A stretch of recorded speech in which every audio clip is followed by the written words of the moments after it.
Hello everyone, welcome to Programming in C++ video series. Today we will discuss unit number 6, Managing Console Input-Output Operations in C++. And my today's topic is Stream Class Hierarchy and Manipulators in C++. So today's objective is to discuss about the input-output streams and stream class hierarchy of C++. We will also see unformatted and formatted input-output operations, as well as we will discuss about the manipulators which are used for formatting in C++. So let's see what is input and output stream. Yes, in C++, input-output streams are known as the sequence of bytes, right? That means information is being transferred from input device to output device and output device to input device using memory in between, right? So the data flowing from one end to another end is considered as it is a sequence of bytes, right? So if the bytes flow from a device like a keyboard, a disk driver, or a network connection to memory module, then it is known as a input operation. And if the bytes data or the bytes flow from main memory to a device like a display screen, a pointer, a printer, a disk drive, or a network connection, then it is called output operation, right? So we can say that a stream is a sequence of bytes or characters. So let's see how it looks like. So here we are having input device like keyboard. Whenever we enter some data, we enter any character or number, then that particular data is transferred through input stream and it is transferred into particular program. Okay, and after processing, the data is or information is inserted to the output stream, and through that output stream it is being transferred to output device. So this is how our input and output streams works. Now let's see what is input stream exactly. So if the direction of the flow of byte is from device to main memory, then it is known as a input. And if the direction of flow of byte is opposite, that is from main memory to a device, then it is known as a output. Okay. C++ statement is the instance of the class iStream and is used to read the input from the standard input device, which is usually a keyboard. So we are using cin statements in C++ programs, which is actually the object of class iStream, and it is used for the standard inputs, right? It is used to read input from the standard input devices. Same way, the extraction operator, that is this one, double greater than symbol, is used along with the object cin for the reading inputs. So this is the way how it looks. We have one input device like keyboard, and using the cin object of iStream class and extraction operator, we are getting the value of a variable. In C++, cout statement is used, that which is the object of class oStream, right? And it is used for the output purpose.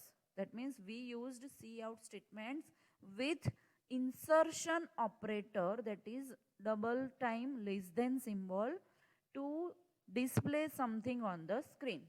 The output stream, which looks like this, the value of a variable from the memory space is being displayed on the monitor screen or output device with using cout and insertion operator, right? Cout object and insertion operator. So this is the way how input and output streams works. Now let's see the C++ stream class hierarchy, in which iOS is the main class. It is the main parent class or base class, and it is having three child classes, that is iStream, StreamBuffer and OStream.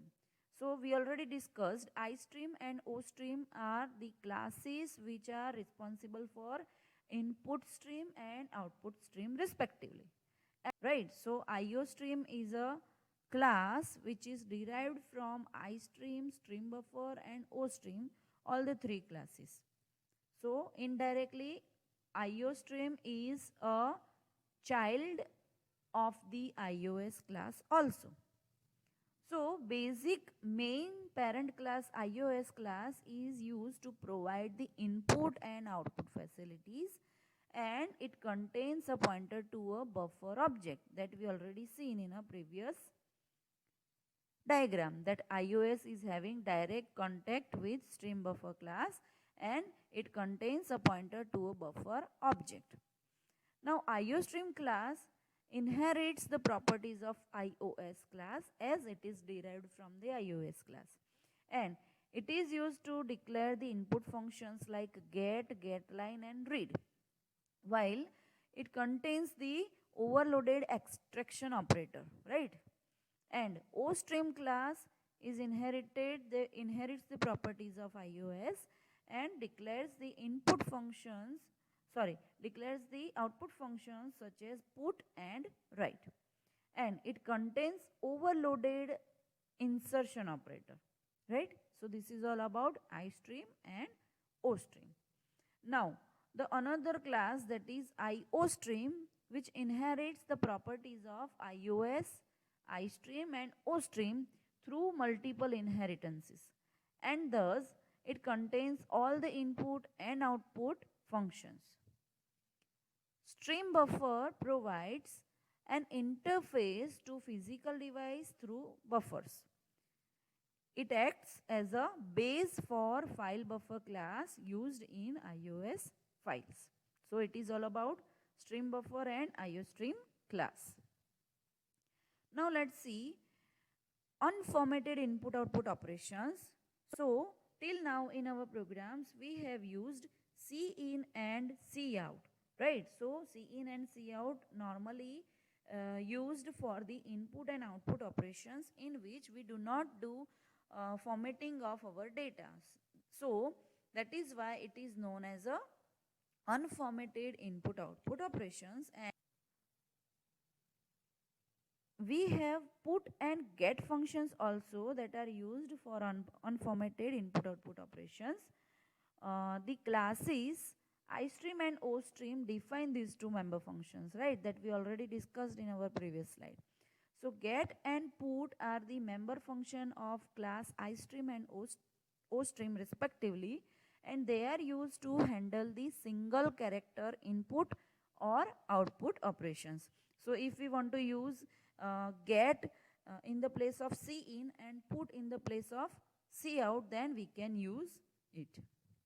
So let's see the get function.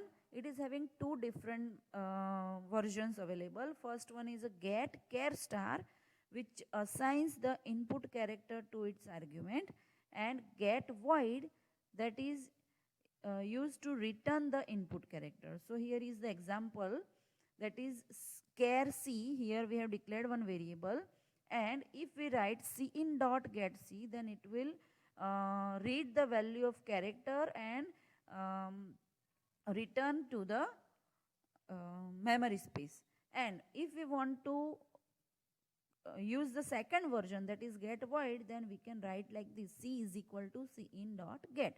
So whatever value we read from the get function, it will be assigned to variable c. Same way we have another function, the output function, that is put, and that can be used as shown in the example, that is cout dot put c, so that we can display the value of variable c on the output device. So these are the two functions, get and put functions, which are used for unformatted input output operations. Okay, then we have one more function, that is get line function, that is also used for unformatted input output operations, in which getLine function actually reads a whole line of text that ends with a new line character, right? So it can be invoked by using simply cin object that we did with cin.get function. Same way, here is the syntax for using this function, that is cin.getLine. Using this function, using this getLine function, I can write cin.getLine and into bracket variable name comma size, how many characters I want to read. So this is the one another way in which we can read the data that is more than one character, and it is also unformatted input function. Now let's move toward the formatted input output operations. So width, precision and fill, these are the three functions which are used to make the formatting of input output operations. So let's see the first one, that is width function. The width function is used to define the width of the field for the output stream. For example, let's see the syntax, that is cout.width and w. Here w is the size or the width which we want to specify, right? Okay, cout.width 5 and then the value of the variables directly, then we will get the output like this using the width function. Now let's see precision, that is another formatting function. So we can specify the number of digits to be displayed after the decimal point while printing a floating point number, right? When we are displaying a floating point number, at the time we take care about the precision of a number. So this particular function is used to specify the number of digits to be displayed after the decimal point in floating point numbers. So here is the simple syntax, cout dot precision and D, that is used to specify the decimal, the number of digit to be displayed after decimal point. So in our example, we can see cout 15.2534 will be displayed with the precision 0.2, so that we get output 15.25 only, not, and 3 and 4 are discarded. Now let's see the third function, that is fill function. Whenever we print the values using much larger field width than required by the the width that is required by the value, so by default the unused position of the field width are filled with a white spaces, that means blank, right? But if we want to fill some other character than the blank, we can use fill function. Here is the syntax, cout dot fill and then a character which we want to fill in a blank spaces. So generally if we use fill star, then if we give the value with which is having length less than the specified width, then the remaining portion will be filled with a star. That is 25 is my value and my specified width is 5. So remaining 3 places are filled with a asterisk symbol. Now let's discuss about the manipulators. Yes friends, in C++ we have manipulators which act like a functions, but these are known as the functions which can be used to manipulate the output formats. The manipulators setW, setPrecision and setFill that are having their equivalent formatting functions like width, precision and fill that we already discussed in our previous slides, right? So set W manipulator will work to set the width, to set the field width that is equal to W, and it is equivalent to the width formatting function in C++. Same way, set precision is behave same as precision function, and set fill behaves as fill function. Now, set iOS flag is a manipulator which is used to set the different formatting flags which is specified by F, and it is same as setF function. And reset iOS flag is same as unset formatting flags function. And endl is also known as a manipulator which is used to insert a new line and which is equivalent to /n, right? So endl is already used in our programs till now. So let's see one program that is showing the use of different manipulators. Okay.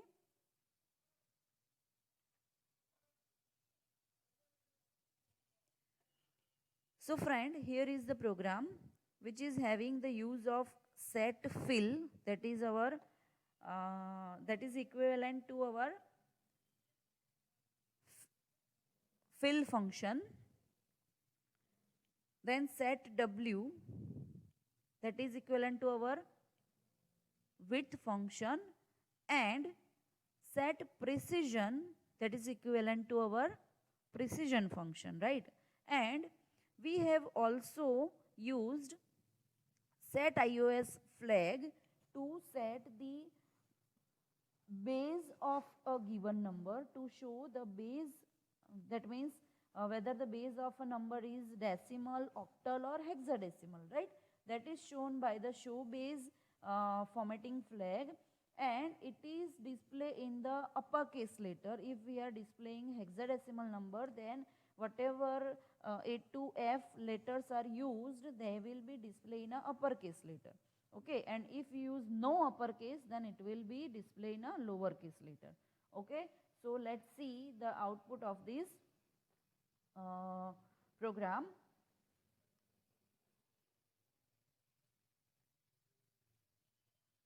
See, here the number, first we have number 11, that is display with